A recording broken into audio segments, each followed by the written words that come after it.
Imagine being 13 and getting handcuffed for posting a joke online.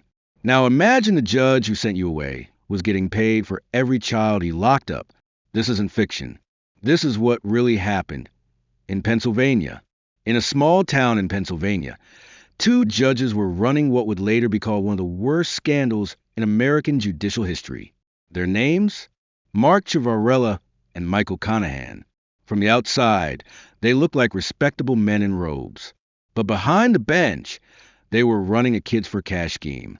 Over the course of several years, hundreds of children, some as young as 10, were sentenced to juvenile detention centers for the smallest infractions imaginable. One girl was sent away for mocking a school official on MySpace. Another boy for stealing a DVD. The average trial lasted less than 2 minutes. What no one knew was that these judges had secretly made a deal with the owners of private detention centers. In exchange for millions of dollars in kickbacks, Judge Ciavarella and his colleague agreed to funnel as many kids as possible into these facilities. The more children they sentenced, the more money they made. There was no due process, no fair trials. Parents were silenced. Children were treated like criminals, locked up, traumatized, and forgotten. And all the while, Judge Ciavarella called it being tough on crime. The truth finally began to unravel when the Juvenile Law Center stepped in. Parents had started asking questions. Some kids were speaking out. In 2008, the FBI launched an investigation. What they found was horrifying. Over $2.6 million in secret payments. More than 4,000 juvenile convictions were tainted.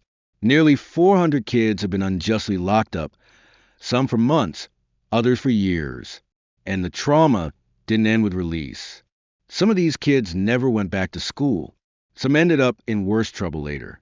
One young boy, just 17, took his own life, unable to cope with what he had endured. In 2011, Judge Ciavarella was convicted on 12 federal charges, including racketeering, money laundering, and fraud. He was sentenced to 28 years in prison. His partner, Judge Conahan, received 17 years. But for the victims, the kids, the damage was already done. The justice system had failed them in the worst way possible. One of the mothers would later say, "They stole my child's life, and they did it for profit.